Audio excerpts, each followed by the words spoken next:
WTF Retro.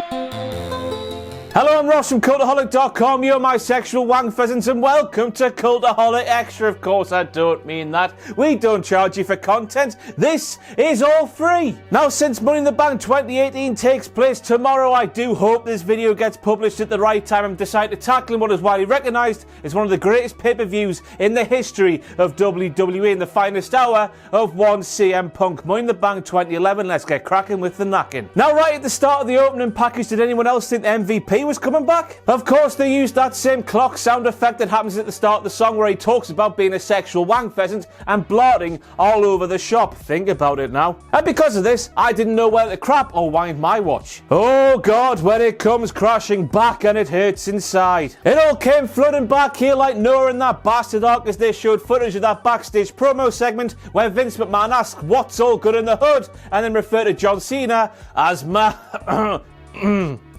Oh, why on earth would you hold a sign with that on unless you're being forced to? Why would you? Next up, we have Jerry Lawler asking if you've ever seen a superstar make such an impact in such a short space of time. Yes, pal, loads. Silly question. Tea time. Booker, of course, replies to that question by saying yes, Sin Cara has taken WWE by storm, and I just know that he wasn't referring to those devastating storms that wrecked through everything in its path and ruined people's lives. He was talking about good storms, therefore WTF. It's the bloody ghoul! Who can believe it? Way back in 2011, he was still a ghouly looking ghoul. And who would Adam and Eve it? He's quite a visionary. Now, we've all got to wonder now, with the Young Bucks, of course, on top of the independent professional world, does the ghoul still think the same as he did way back in 2011?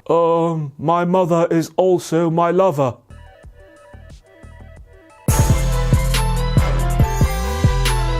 And next up, we have Booker T saying the moves that Justin Gabriel normally does will not be helping him out tonight because he's going to be flying solo, blah, blah, blah, blah, blah. Aye, Booker, because as we all know, Money in the Bank ladder matches are not known for the high-flying moves whatsoever. And whenever Justin Gabriel did a high-flying move, in whatever match we're talking about in WWE, he always had a man dressed as a human condom strapped to his back, didn't he? Booker, man, what did that sentence even mean? I tell you what, now those kids are absolutely buggered if Heath Slater has to do any DIY at home. What's he doing putting the ladder there he is in the ring, nobody else in the same postcode as him until Justin Gabriel came back right at the last second and he's putting the ladder there. Talk about telegraphing a spot or what? That's a Heath Slater corkscrew plancher and I'm being super serial. He's like a ginger luchador. He's a ginger door. Maggle, maggle, maggle, maggle, maggle, maggle, maggle, maggle, maggle, maggle, maggle. That steel ladder is completely bent in half, Maggle screams after Sheamus puts Sin Cara through that thing. Big shout out to Sin Cara here, of course, who morphed into one of those people with the table tennis pads on a runway telling an aeroplane which way to go. Oh no, Sheamus, go this way. Oh no, go. But that's a funny colour of steel, isn't it, Maggle? Who knew to get a wood-coloured form of steel? Since when was Nunzio of the Full-Blooded Italians a WWE referee? Why can I not remember this being a thing? I feel so weak. Wade Barrett, all choked up, screams the king. Nah. Tea time. And this time, Mr. T claims that Wade Barrett is looking for bigger fish to fry on SmackDown in this Money in the Bank ladder match. Could be that Trout. Trout? What do you mean, Trout? That's like aiming for the moon and hitting the top of a bloody molehill. Wade, look for a whale or something. Not a trout, not very big. Nah, it's Daniel Bryan. They're two completely different people. Oh dear. Here's a direct quote from Jerry the King Lawler as the Bella twins were making their way down to the ring. Those two girls are so naughty, they deserve a lip smacking. One word, nonce. In the immortal words of 5-star wrestling superstar Jake Hager, it's a funny, it's a joke, I'm not really implying that... Yeah. Back on Ghoul Watch Me Go, and oh little ghoul, if only you knew, mate. We're just about to enjoy Money in the Bank 2018 and it still hasn't been Kurt Hawkins' time yet. In fact, I don't think that man can tell the time whatsoever. Hello again, we have another direct quote from Jerry the King Lawler as the Bella twins were now in the ring. I want them to look at me. This way, girls, I'll do the rest. Now, I didn't even want to think about what the rest could be if the Bellas did look over at the Dirty Diddler, Cultaholic Wrestling Podcast reference. He'd be playing with his Dirty Diddler diddler, not a Cultaholic Wrestling podcast reference. Oh no, Jesus wept. The last 7 years has quite literally been like watching the evolution of man take place right in front of our eyes. Only here, Kelly Kelly, as a bona fide wrestling champion, is a chimp, and the lasses plying the trade in WWE's ring today are fully formed males. Nothing against Kelly Kelly, of course. Her era of WWE Diva was a bridge over the troubled waters that was the catfighting times of the early noughties. The last was just objectively bad compared to the stuff we're seeing today. Thank goodness we have come to distances we have. So this was weird. Apparently the Bella twins were taking the piss out of Kelly Kelly for being really, really thin. Lawler then put in, of course, the dirty old pervert to say that the Bella twins would love to go camping with Kelly Kelly because if they rub their legs together, they create fire. First of all, be a star, pals, and second of all, aren't the Bella twins just as thin as Kelly Kelly here, or am I missing something? So Kelly Kelly takes a tumble at the hands of Brie, Bella, and Booker T says she's stunned. Fair enough. But then in yet another bone-chilling moment from this match, Jerry the King Lawler butts in to say that whenever he sees Kelly Kelly, he's stunned and he's out of breath. Now hearing this revelation makes you wonder why the King didn't get checked up by the doctors way back then. If he did, he might have prevented that stroke he had a couple of months ago. The story goes, of course, the King was doing something sexual with his partner while that stroke happened, and all I'm saying is, the signs were there. Back on Ghoul Watch we go, and this time he has a sign that reads show tolerance and respect, a good, strong, positive message, I'm sure he will all agree. But he also has a sign that says, bring back Orlando Jordan, who around this period of time was showing very little in the way of self-respect. That's juxtaposition for you. So Kelly Kelly lets out a war cry during her hulking up comeback, and while Booker T is talking no less, Jerry Lawler just has to butt in to say she's a screamer. Jerry Lawler was 61 years of age when this pay-per-view took place. So Kelly Kelly wins and... yeah!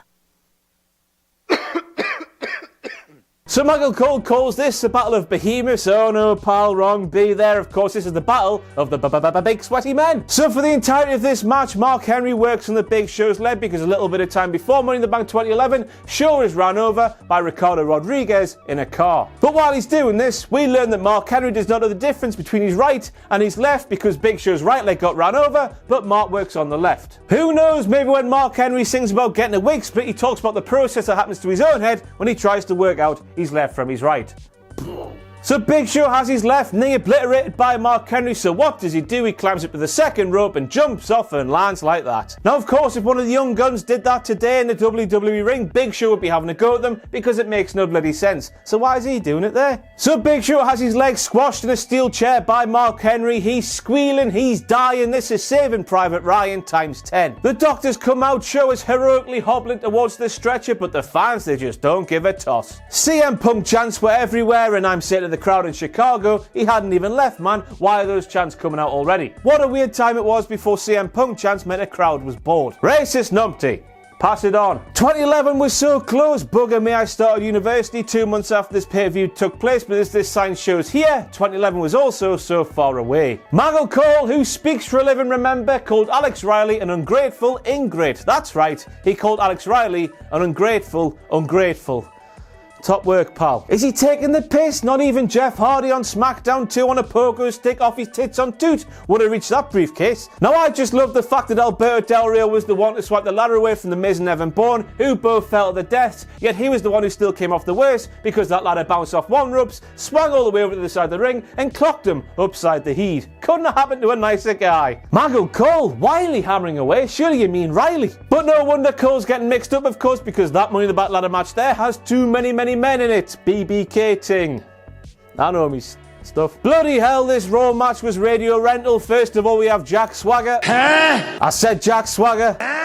I said Jack Swagger, man, it doesn't matter. Tumbling down to his death with Kofi Kingston following him and kneeing him right between the eyes like a non-consensual penis. And then Del Rio unmasks Mysterio. Mysterio falls onto a ladder. Mysterio's ladder falls onto Del Rio's ladder. Both ladders crumble like Kevin Nash's knee. Be careful, lads. It's only professional wrestling. So after past shenanigans in the Randy Orton and Christian feud, it was made abundantly clear in the pre-match package if Randy Orton got himself disqualified or if there's any dodgy refereeing, Christian will be awarded the World Heavyweight Championship. However, when Tony Chimmel came to announcing the stipulation in front of a live audience, he only mentioned Randy Orton getting disqualified. Chandler Bing here, could that finish it be any more obvious? Who would have thought it? Fans of former England international and Newcastle United midfielder Kieran Dyer were at Money in the Bank 2011 and they felt compelled to bring themselves a sign with them. And of course he would be screaming in pain, of course, that numpty was always injured. And then of course, after a ding-dong battle to end them all, Randy Orton did the one thing in the entire world he wasn't supposed to do, and he kicked Christian right in the dick. Right in Christian's peep. Did Orton want to lose a championship or something? Randy Orton is a numpty, pass it on. Michael Cole then butts in and claims that by assaulting Christian after losing his World Heavyweight Championship, we saw Randy Orton go to places we've never seen him go to before. Randy Orton losing the plot and quite literally murdering someone is a place we've never seen him go to before, Michael. I didn't think so. If this state of mind was a place of Randy Orton, Michael, it would be like one of those old couples from Blackpool who go to Benidorm in the same hotel every bloody year. He bloody loves it there, man. And during the course of that assault on Christian by Randy Orton, the Spanish announce table fails to break twice. Now back then, this just simply does not happen. This is just like when Bob Holly thought he should be awarded the World Heavyweight Championship and then beat everybody in sight. Know your old table,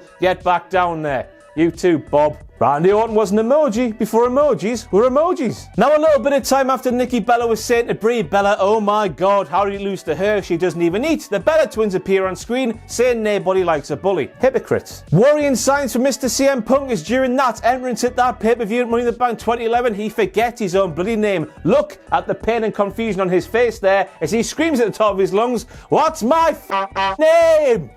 And that's probably what he was saying after his fight last week as well. He's Tweddle, he's Tweddle. Hey Colt Cabana, how are you doing? And next up we have the crowd chatting new cart wrestler John Cena, and I'm here to say he can he's unconventional, but he's good all the same. And next up we have Jerry the King Lawler once again saying some absolute bollocks when he can't understand why CM Punk from Chicago has such a backing that he did at Money in the Bank 2011, which took place in Chicago. In a similar vein, Jerry, I cannot understand how an alleged professional broadcaster was professional broadcasting at this stage in his life. And next up we have Booker T saying that he has won every single championship this business has to offer, yet the WWE Championship is the only one to elude him. So you haven't won them all, have you? Apparently Triple H said that if you're not in the professional wrestling business to be WWE champion, you might as well go home, according to Michael Cole. What about the women, eh? You sexist pig. They can't be WWE champion. And for the 7th time in WWE history, the Montreal Screwjob was redone in some form or fashion. We get it, Vince. The Attitude Era was really mint, wasn't it? Get a life, will you? And then, of course, CM Punk won the match, defeating John Cena to take away the WWE Championship forever. We haven't seen him since. And despite being the face of WWE for about 5 to 6 years, by that point, WWE's cash cow, Vince McMahon's top dog, not a big dog, John Cena was fired and now works in Vatican City. What a mad, mad night. All John Cena had to do was allow John Laurinaitis to go down to the ring bell, ring the damn thing, screw CM Punk, and he would have kept his job. He could have been in films, he could have been presenting the Today Show, he could have been doing anything, and he pissed it all away due to honour and pride. Sometimes honour and pride get you absolutely nowhere, which is something I tell myself every single day I come to work as a YouTube wanker. CM Punk catches him with the right hand. Michael Cole screamed, no, no, pal, that's a foot. Stick a foot in your mouth and bollocks like that will not fall out. Goodbye, everybody. And that's it for all the WTF moments from Money in the Bank 2011. Thank you very much for being a sexual wank pheasant. If you want to follow me on the Twitter machine, it's at Ross on Rastin. If you like we do here at Cultaholic, it's patreon.com/Cultaholic. Anything you thought to give us will be greatly appreciated, and you used to buy many nice things. But most importantly of all, do not forget to subscribe to this channel and join us on every form of social media, apart from a park.